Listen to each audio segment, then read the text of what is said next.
Target with SDM आप सभी का स्वागत है। आज हम लोग चल रहे हैं कुछ प्रमुख महत्वपूर्ण करंट को लेकर। तो चलिए देखते हैं आज का पहला टॉपिक क्या है। General M Naravane, general Manoj Mukund Naravane, आप यहाँ पर उनका फोटो देख सकते हैं। ये हैं हमारे भारत के जनरल एम नरावने और ये हैं नेपाल के राष्ट्रपति विद्यादेवी भंडारी जी। तो देखिए इनके बारे में क्या लिखा गया है। हाल ही में नेपाल की राष्ट्रपति विद्यादेवी भंडारी द्वारा भारत के थल सेनाध्यक्ष जनरल मनोज मुकुंद नरावने को नेपाली सेना के मानद जनरल पद से सम्मानित किया गया। मतलब यह हुआ कि नेपाल सरकार के द्वारा, नेपाल के राष्ट्रपति के द्वारा हमारे देश के थल सेनाध्यक्ष जनरल मनोज मुकुंद नरावने को नेपाली सेना की तरफ से एक उपाधि दिया गया है, मतलब एक सम्मान से सम्मानित किया गया है, मानद जनरल पद से सम्मानित किया गया है। यह उपाधि दोनों देशों के साथ एक दूसरे के सेना प्रमुखों को सम्मानित करने की 7 दशक पुरानी परंपरा का हिस्सा है। यह पहली बार नहीं हुआ ऐसा। यहाँ पर यह बताया जा रहा है कि यह ऐसा जो उपाधि जो दिया गया यह पहली बार नहीं हुआ है। यह परंपरा भारत और नेपाल के बीच लगभग 7 दशकों से चला आ रहा है, तो उसी को फॉलो किया गया है। Commander in chief general KM. Cariappa पहले भारतीय सेना के प्रमुख थे जिन्हें 1950 में इस मानद से सम्मानित किया गया था। सबसे पहले किन्हें दिया गया था यह उपाधि? तो जनरल के.एम. करियप्पा को भारतीय सेना के जो प्रमुख थे उन्हें 1950 में नेपाल सरकार के द्वारा मानद उपाधि से सम्मानित किया गया था। और यही काम यहाँ जब भारत में जब आते हैं उनके अध्यक्ष तो उनको दिया जाता है, यह भी याद रखेंगे।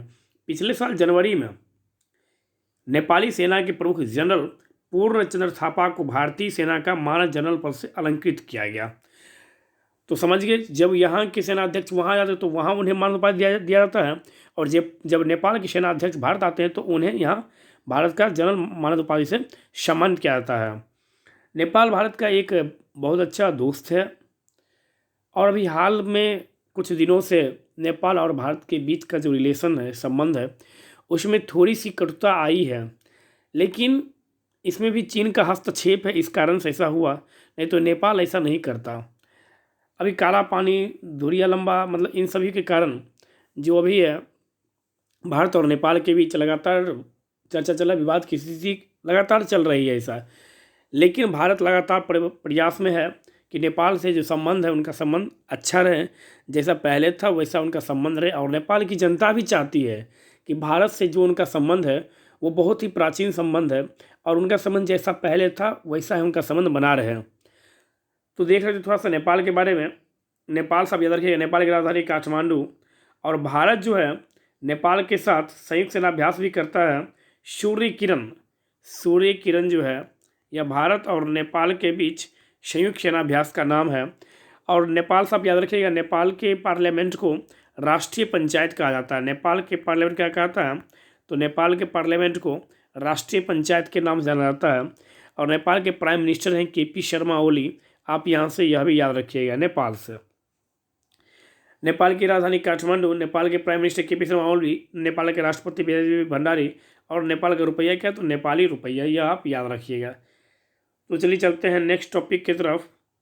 एक बहुत अच्छा योजना शुरू किया गया है, होम स्टे योजना। जो क्या है तो इसको समझने के लिए देखते हैं हम लोग क्या है। होम स्टे योजना उत्तर प्रदेश की योगी सरकार ने थारू जनजाति की अनूठी सभ्यता और संस्कृति से दुनिया को अवगत कराने के लिए होम स्टे योजना, कौन सा? तो होम स्टे योजना शुरू किया है। तो यहाँ डायरेक्ट पूछा जा सकता है कि होम स्टे योजना किस राज्य सरकार द्वारा शुरू किया गया है? तो होम स्टे योजना उत्तर प्रदेश सरकार द्वारा शुरू किया गया। उत्तर प्रदेश के राज्यपाल कौन है? तो आनंदीबेन पटेल। और आनंदीबेन पटेल को ही अतिरिक्त प्रभार दिया गया मध्य प्रदेश का।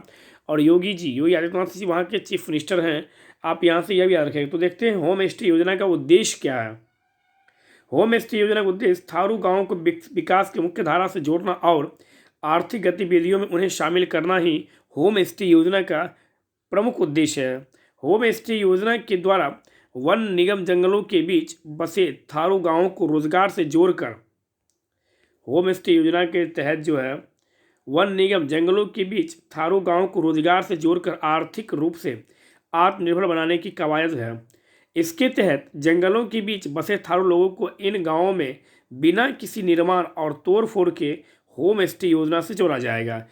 कभी पूछे किस जनजाति संबंधित है यह, तो थारू जनजाति से यह संबंधित है यह योजना। कौन सा, तो होम स्टे योजना। उसको क्या करना है, तो गांव को रोजगार से जोड़कर आर्थिक रूप से आत्मनिर्भर बनाने की कवायद शुरू। आत्मनिर्भर जो भारत सरकार का जो योजना है उसके तहत यह शुरू किया गया है और उन्हें रोजगार देना है बिना किसी तोड़ फोड़ के, होम स्टे योजना। प्राकृतिक रूप से बने आवास और झोपड़ियों का इस्तेमाल ग्रामीणों की सहमति से सैलानियों के ठहरने के लिए किया जाएगा। वन निगम थारू समुदाय के लोगों को सैलानियों से बातचीत और बेहतर व्यवहार का प्रशिक्षण भी देगा। सुरक्षा और सफाई के साथ ही जंगल के नियम सैलानियों को बताने का दारोमदार इन जनजातियों के ऊपर रहेगा, यह भी यहाँ बतलाया गया है। जंगलों के बीच अपने घरों में ठहरने एवं खाने की सुविधा देने के एवज में थारू गांव के लोग सैलानियों से अच्छी कीमत भी ले सकेंगे। प्रत्येक वर्ष देश विदेश से जंगलों में आने वाले सैलानियों को थारू गांव में रुकने और उनकी अनूठी संस्कृति से जुड़ने व उन्हें समझने का अवसर भी मिलेगा।